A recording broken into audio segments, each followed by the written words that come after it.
ফিলিস্তিনের গাজার জলসীমায় প্রবেশ করেছে বৈশ্বিক ত্রাণবাহী বহর গ্লোবাল সমুদ ফ্লোটিলার একটি জাহাজ। সেই সাথে বহরের আরও বহু জাহাজ গাজার উপকূলের দিকে অগ্রসর হচ্ছে।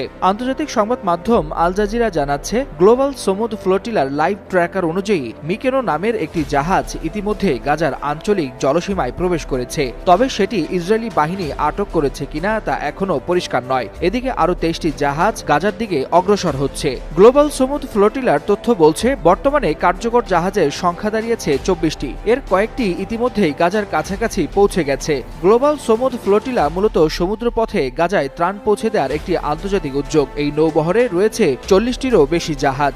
এতে অংশ নিয়েছে 44টি দেশের প্রায় 500 প্রতিনিধি, যাদের মধ্যে আছেন ইউরোপীয় পার্লামেন্টের সদস্য, আইনজীবী, অধিকার কর্মী, চিকিৎসক ও সাংবাদিক। গত 31 আগস্ট স্পেনের বার্সেলোনা থেকে যাত্রা শুরু করে এই বহর। পথে তিউনিসিয়া, ইতালি ও গ্রিস থেকে আরও জাহাজ এতে যুক্ত হয়েছে। তবে শুরু থেকেই ইসরায়েল দাবি করছে, এই বহরের সঙ্গে ফিলিস্তিনি স্বাধীনতাকামী সংগঠনের যোগসূত্র রয়েছে, যদিও এর পক্ষে কোনো প্রমাণ দেখাতে পারেনি তারা। তবে সবকিছু ঠিকঠাক থাকলে স্থানীয় সময় বৃহস্পতিবার দুপুরের আগেই গাজায় পৌঁছানোর কথা এই মানবিক ত্রাণ বহর।